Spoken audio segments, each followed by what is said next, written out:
Hello and welcome to Matters of Faith. I'm Christiana Bakker. One growing phenomenon today is Islamophobia. It is on the rise worldwide, especially since the 9/11 terror attacks.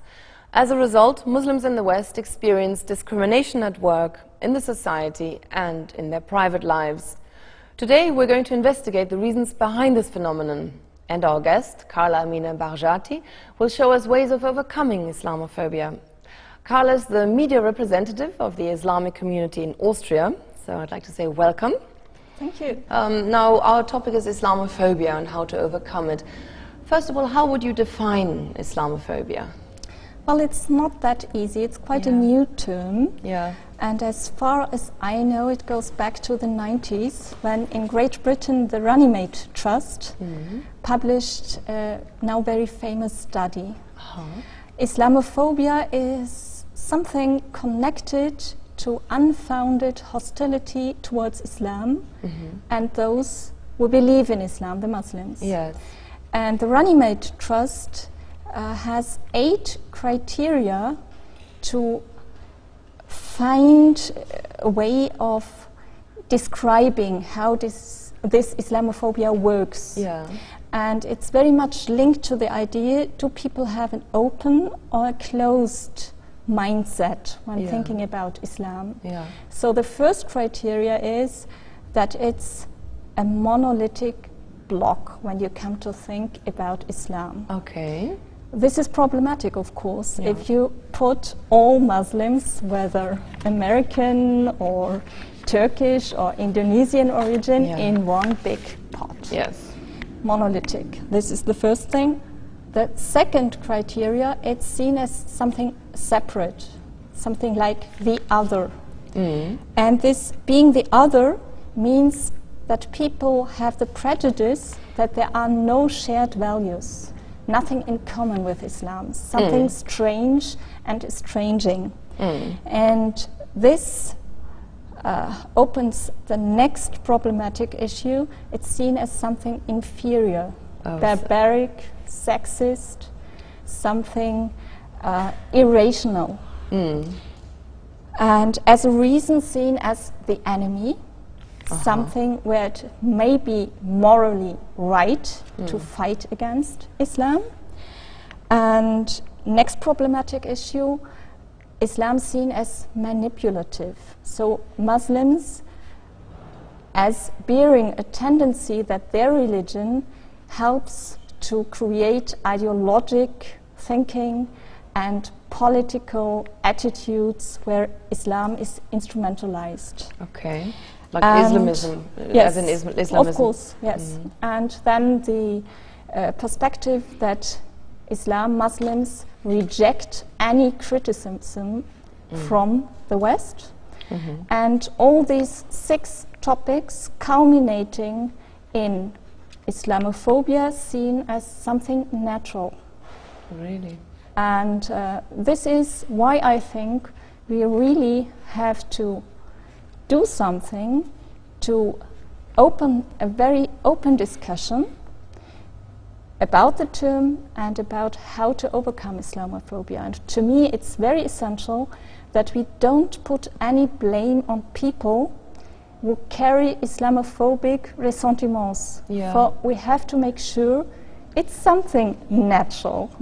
All of us carry a rucksack, so-called rucksack of prejudice, and it may happen. So talk about it, come over it. Yes, and try to dissolve them through education, and for example, because it's the fear of the other, isn't it? It's the fear of the unknown.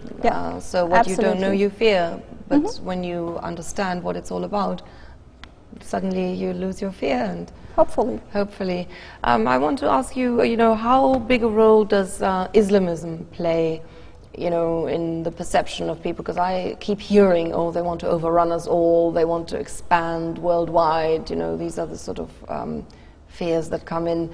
Do you think, is that a problem, this new phenomenon of Islamism, do you think?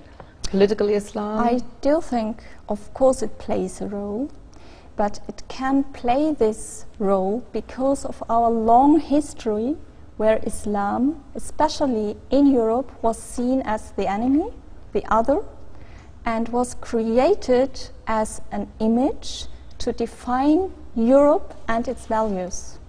We had a Congress of Historians in Germany, the year 2003, where they stated that the picture, the image of Islam is now going back to the kind it was like in the end of the Middle Ages.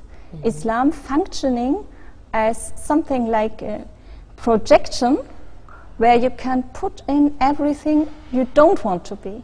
And of course in Europe we face this big issue, how to create an European identity, shared identity, and it's always easier to define how we are not than to say this is what we are like. So Islam is something like a barrier, a frontier to say this is what we don't want to be like. It's surprising though, because Islam has such a historic roots in Europe. I mean, Islamic thinking and the culture and the religion inspired the Renaissance and the Enlightenment. If we think about Islamic Spain, you know, hundreds of years, Islamic civilization flourished there, and you are absolutely right, and I think this is where we have to come in, not complaining about our situation, but finding solutions in a positive way of thinking to stress these facts, because people are neglective.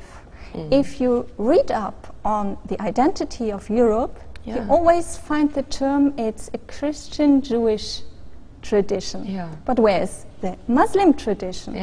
And we have it. If we talk to each other, even using English language or German language, no matter, we have lots of nouns that originate in the Oriental sphere, from alcohol to sugar. These are originally Arabic terms. And we have this long tradition of thinking.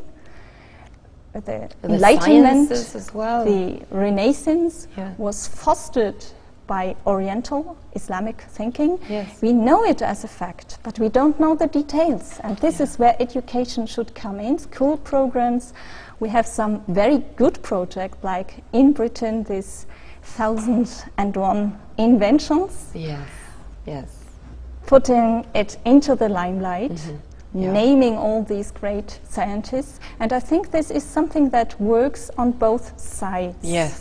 Because it's essential for Muslims as well to create their European identity, to find people they can sympathize with and see them as role models, and to find out, oh, these are Muslims, and they took care about being scientific, and they didn't fear any questions.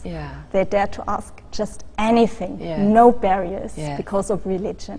It's something we need nowadays as well.